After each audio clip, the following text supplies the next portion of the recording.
আসসালামু আলাইকুম প্রিয় দর্শক, গত দুদিন ধরে আমার কাছে বিভিন্ন জন আমার কন্টেন্টের নিচে যে কমেন্ট লেখা হয়, যে কমেন্ট আপনারা দেখেন, সেখানে কমেন্ট করেছেন যে আমি যেন বাংলাদেশ ব্যাংকের যে সর্বশেষ নিয়োগ, মানে নতুন যে গভর্নর নিয়োগ করা হলো, এ নিয়ে যেন কিছু কথা বলি। এবং প্রথম দিন থেকে শুরু হয়েছে, আমি দেখছিলাম, আমি এ নিয়ে বিভিন্ন টেলিভিশনে টক শোতে আমি কথা বলেছি, কিন্তু আমার নিজের চ্যানেলেও বলার জন্য অনেকে রিকোয়েস্ট করেছেন। আমি আগে বহুবার আপনাদেরকে বলেছি, আমি অর্থনীতি ভালো বুঝি না, কিন্তু সাধারণ মানুষ হিসেবে কিছু কমন সেন্স তো আছে। যারা বুঝেন তারা কি করবেন না করবেন সেটা তো আরেক কথা। আমি বটম লাইনটাকে বলি যে মিস্টার মোস্তাকুর রহমান নামক একজন গার্মেন্ট ব্যবসায়ী, পোশাক শিল্পের একজন ব্যবসায়ী, তাকে বাংলাদেশ ব্যাংকের গভর্নর করার যে সিদ্ধান্ত এই সরকার নিয়েছে এবং নিয়োগ অলরেডি করেছে, উনি অফিস করাও শুরু করেছেন। আমি মনে করি এই সরকারের সবচেয়ে ঝুঁকিপূর্ণ এবং রিস্কি সিদ্ধান্তগুলোর মধ্যে এ যাবৎ তারা যা নিয়েছেন তার মধ্যে এটা একটা। এবং এই সিদ্ধান্তে সরকারকে কোথায় নিয়ে যাবে এটা বলা বড় কঠিন। কেন কঠিন সেটা বলি। কেবল বাংলাদেশের ইতিহাসেই নয়, সারা দুনিয়াতেই আপনি এ ধরনের উদাহরণ দ্বিতীয়টা খুঁজে পাবেন কিনা আমার সন্দেহ, যেখানে একজন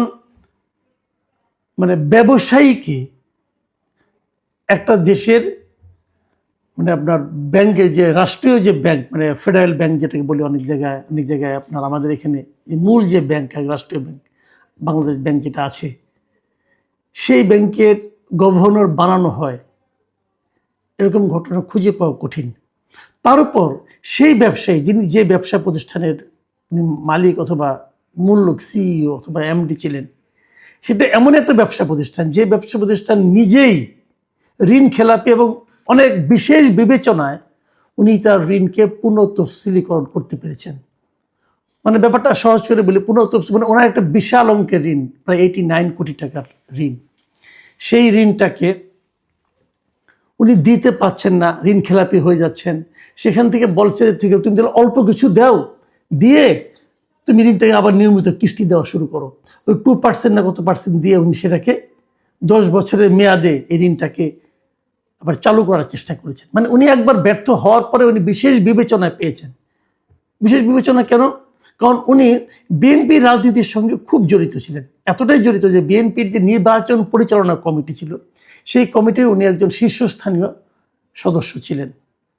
তার এই নিয়োগটা হয়েছে রাজনৈতিক নিয়োগ। এটা হতে পারে, আমি কিন্তু এটা রাজনৈতিক নিয়োগ আপত্তি নেই, আমার আপত্তি নেই এই কারণে, একটা রাজনৈতিক দল নতুনভাবে ক্ষমতায় এসেছেন, তারা তো রাজনৈতিক ব্যক্তিকে নিয়োগ করবেন, তার রাজনীতির সঙ্গে যারা জড়িত, তার রাজনীতিকে যারা বিশ্বাস করেন, উনি তো তাদেরকে নিয়োগ করবেন, এটা হতে পারে। কিন্তু আমার কথাটা হলো কি, আপনার রাজনীতি যারা বিশ্বাস করে তার মধ্যে আপনি একজন ব্যাংকার পান নাই, একজন অর্থনীতিবিদ পান নাই, ওনাকে আনতে হবে কেন? উনি তো এমন একটা ব্যবসা প্রতিষ্ঠানের পরিচালনার মূল দায়িত্বে ছিলেন, সিইও ছিলেন, যে ব্যবসা প্রতিষ্ঠানটা ব্যাংক থেকে ঋণ নিয়ে ঋণ পরিশোধ করতে পারে নাই। উনি সেরকম ব্যবসা প্রতিষ্ঠানের শীর্ষ কর্মকর্তা ছিলেন। এখন উনি যখন আসছেন, এখন ওনার প্রতিষ্ঠানে ঋণ টিন পাওয়া আরো সহজ হয়ে যাবে না?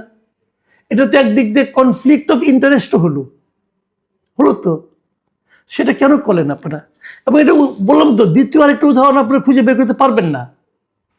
আমি দেখলাম যে আমাদের অর্থমন্ত্রী মিস্টার আমির খুসরো মাহমুদ চৌধুরী, উনিও একজন ব্যবসায়ী, উনি বলছেন যে সরকার এই কাজটা করেছে, সরকার এটা করতে পারে। হ্যাঁ পারে, সরকার অবশ্যই পারে, কিন্তু আমি কি প্রশ্ন করতে পারি না সরকার কেন পারে? এই প্রশ্ন করার অধিকার কি আমাদের নাই? নিশ্চয়ই আছে। এখন সেই প্রশ্নটাই আমরা করছি, ভাই আপনারা এই কাজটা করলেন, কেন করলেন, একটা ব্যাখ্যা দেন।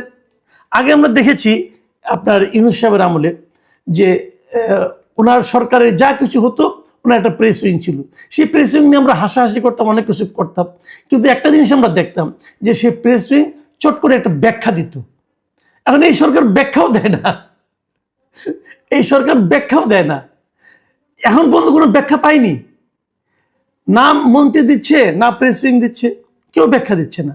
কিন্তু প্রশ্ন তো মানুষের মনে জাগছে, যতক্ষণ পর্যন্ত এই প্রশ্নের উত্তর কেউ না পাবে, ততক্ষণ পর্যন্ত কিন্তু এটা নিয়ে মানুষের মধ্যে নানা ধরনের কথাবার্তা হবে, নানা ধরনের চিন্তা হবে। সেই চিন্তাগুলোর জবাব কিন্তু আলটিমেটলি সরকারকে দিতে হবে, এবং সরকার যখন উত্তর না দিবে তখন মানুষ নানা ধরনের জল্পনা কল্পনা করবে, এবং এই জল্পনা কল্পনাগুলো ডাল মিলতে থাকবে, ডালপালা মিলতে থাকবে, এবং সেগুলির সমাধানটা কি হবে কেউ জানে না। কিন্তু সরকারের প্রতি মানুষের সন্দেহ বাড়তে থাকবে। এবং তারও চেয়ে বড় কথা, একটা বাংলাদেশ ব্যাংকের গভর্নরের যে দায়িত্ব, সেই দায়িত্ব পালন করার কোনো অভিজ্ঞতা যে লোকের নাই। ওই কাজটা কি? ব্যাংকিং সেক্টরগুলির মধ্যে একটা আস্থা ফিরিয়ে আনা।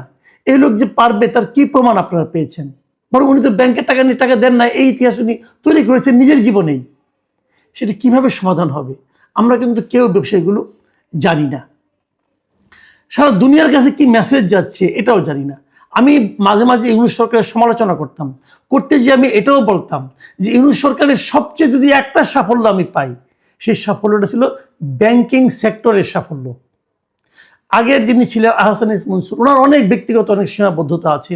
উনি ব্যাংকগুলিকে মার্জ করতে যেয়ে, ইসলামী ব্যাংকগুলিকে মার্জ করতে যেয়ে ব্যাংকগুলির মধ্যে একটা অসন্তোষ তৈরি করেছেন, এটাও ঠিক। প্রায় বিশাল সংখ্যক গ্রাহককে উনি ক্ষতিগ্রস্ত করেছেন, ওটাও ঠিক। কিন্তু পাশাপাশি এটাও আপনাকে মানতে হবে যে উনি বাংলাদেশ থেকে বিদেশে অর্থ পাচারটাকে বন্ধ করতে পেরেছিলেন, এবং ব্যাংকিং সেক্টরটাকে উনি একটা নিয়মের মধ্যে আনতে পেরেছিলেন। সেই অবস্থায় এই ভদ্রলোকের কর্মকাণ্ড কতটুকু আলটিমেটলি ওনার এই ধারাবাহিকতাকে রক্ষা করতে পারবে, এটা নিয়ে কিন্তু আমার মনে বিস্তর সন্দেহ আছে। আরেকটা বিষয় আমি বলি, দেখেন, এই যে আমরা বলতাম না রেমিটেন্স আসছে বিদেশ থেকে, রেমিটেন্স আসছে বলে কিন্তু আমাদের আপনার রিজার্ভ বেড়েছে। রেমিটেন্সটা কখন আসে? যখন নাকি দেশের ডলারের দাম এবং দেশের মুদ্রানীতি এবং দেশের অর্থনৈতিক অবস্থা একটা স্থিতাবস্থা আসে, মানে অস্থিরতা কম থাকে, তখনই কিন্তু রেমিটেন্সটা লোকে পাঠায়। সেই অস্থিরতাটা কিন্তু আহসান এস মনসুর সাহেব দূর করতে পেরেছিলেন। এই লোক আসছে, সেটা কি সে পারবে এখন? এটা হতো অনেকে বলে যে এটা না হয়ে তো কোনো উপায় ছিল না, কারণ আমাদের দেশের যে সংসদ সদস্য হয়েছে এই দেশে এখন, তাদের 60% সদস্যের কিন্তু মূল পেশা হলো ব্যবসা, এবং 62% মন্ত্রীর, মানে মন্ত্রী পরিষদের 62% পেশা হলো ব্যবসা। তাহলে, এবং তাছাড়া আরও বলি আপনাকে, এমপিদের যারা সংসদ সদস্য, তাদের 50% হলো ঋণগ্রস্ত। তো এরকম একটা সরকারের অর্থনৈতিক সুযোগ সুবিধা করে দেওয়ার জন্য বাংলাদেশ ব্যাংকের গভর্নর আরেকজন ঋণগ্রস্ত ব্যবসায়ী হবেন, এটাই তো স্বাভাবিক। তখন ওনাদের অবস্থা দেখছেন, দেশের অবস্থা কি হবে? দেশ কি স্বাভাবিক পথে অগ্রসর হতে পারবে এই লোককে নিয়ে? আমি কিন্তু ভয় আছি ভাই। প্রিয় দর্শক, এই ভয় অমূলক হোক এই প্রত্যাশা করি, কিন্তু হবে কি?